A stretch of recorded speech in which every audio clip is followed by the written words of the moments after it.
혈압이랑 마음 건강, 이게 무슨 상관이 있을까 싶으시죠?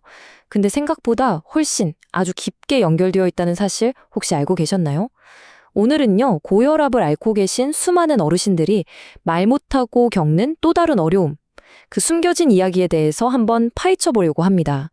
자, 그러니까 아주 흔한 신체 질병인 이 고혈압이 어떻게 우리의 마음까지 병들게 할 수 있는 건지, 그리고 이게 우리 사회 전체에 얼마나 큰 숙제를 던져주고 있는지 지금부터 한번 제대로 들여다보겠습니다.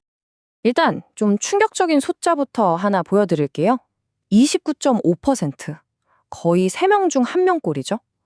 고혈압이 있는 어르신 3분 중 1분이 우울증까지 겪고 있다는 연구 결과입니다. 이게 다른 나라들이랑 비교해봐도 굉장히 높은 수치거든요. 우리가 이 문제를 정말 더 이상 그냥 보고만 있으면 안 된다는 아주 강력한 신호라고 할 수 있겠죠. 이게 뭐 그냥 우연일까요? 절대 아니죠. 몸이 아프면 마음도 지치고 또 우울한 마음은 몸을 더 힘들게 만들고 이런 악순환에 빠지기 정말 쉽거든요. 실제로 우리가 매일 어떻게 사느냐, 이 생활 습관이 이 연결고리에서 얼마나 중요한 역할을 하는지 보여주는 데이터가 있습니다. 한번 보시죠. 역시 몸을 움직이는 것의 힘은 정말 대단합니다. 보세요. 꾸준히 운동하시는 어르신들의 우울 점수가 그렇지 않은 분들보다 훨씬 낮게 나타났잖아요. 이렇게 간단한 생활 습관의 변화만으로도 마음 건강에 정말 긍정적인 영향을 줄 수 있다는 점, 이건 꼭 기억해야겠습니다. 우리가 흔히 힘들 때 기댈 사람 있는 게 최고야 이런 말 많이 하잖아요. 바로 이 사회적 지지라는 게 우울증을 막아주는 아주 강력한 방패가 된다고 하는데요. 근데 사회적 지지, 이게 정확히 뭘 의미하는 걸까요? 그냥 뭐 주변에 친구가 많다는 그런 뜻이 아니에요. 진짜 중요한 건 내가 필요할 때 누군가 실질적으로 도와줄 거야 하는 믿음, 그리고 내 마음을 알아주는구나 하는 그 느낌. 이 두 가지가 합쳐질 때 우리 마음이 훨씬 단단해지는 거죠. 자, 여기서 중요한 포인트가 나옵니다. 이 세 가지를 다 봐야 한다는 거예요. 실제로 돈이나 물질처럼 눈에 보이는 도움, 객관적 지지도 물론 중요하죠. 근데 내가 존중받고 사랑받고 있다고 느끼는 주관적 지지, 그리고 도움이 필요할 때 나 좀 도와줘 하고 적극적으로 손 내미는 지지 활용도, 이 세 가지가 다 중요하다는 겁니다. 그러니까 주변에 사람이 그냥 많기만 한 것보다 내가 이걸 어떻게 느끼고 또 어떻게 활용하는지가 훨씬 더 큰 차이를 만든다는 거죠. 자, 그럼 이제 퍼즐의 다른 한 조각을 맞춰볼까요? 바로 외부의 도움 말고요. 어려움에 맞서는 우리 내면의 전략, 즉 대처 방식에 대한 이야기입니다.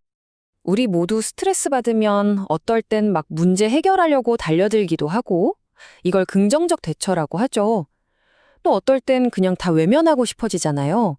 이게 부정적 대처고요.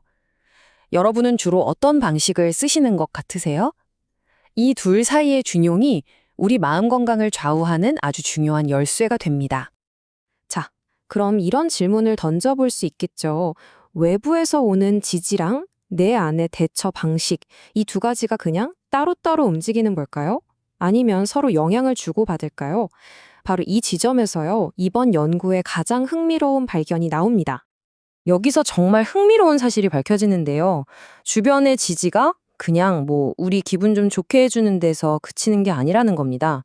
그것보다 훨씬 더 중요한 어떤 결정적인 역할을 한다는 거죠.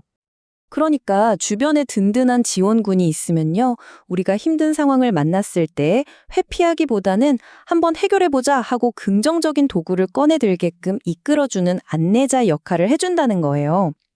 반대로 기댈 곳이 없다고 느끼면 자꾸만 부정적인 방식으로 문제를 다루게 되기 쉽다는 거죠. 실제로 연구 결과를 숫자로 한번 볼까요?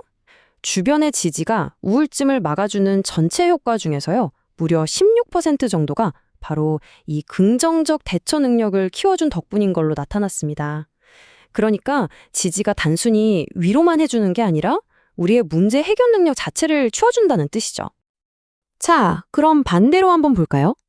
사회적 지지가 부족할 때 우울증이 더 심해지는 이유, 그 원인의 약 10%가 바로 이 부정적 대처 방식 때문이었습니다.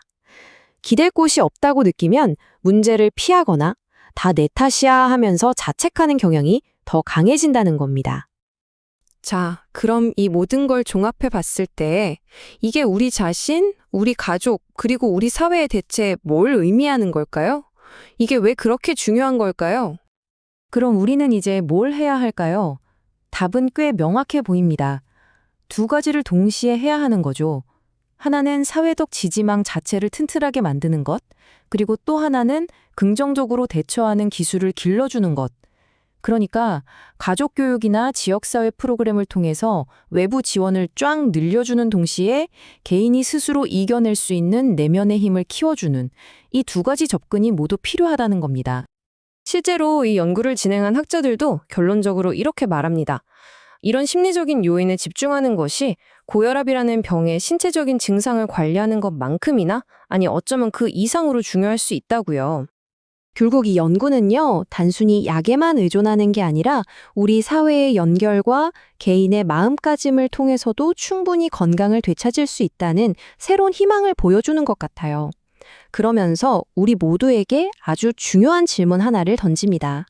사회적 지지가 우리의 좋은 습관을 이끌어낼 수 있다면 우리 동네, 우리 지역사회가 어르신들을 위한 든든한 지지망을 만들기 위해 바로 오늘 당장 시작할 수 있는 가장 효과적인 방법은 과연 무엇일까요?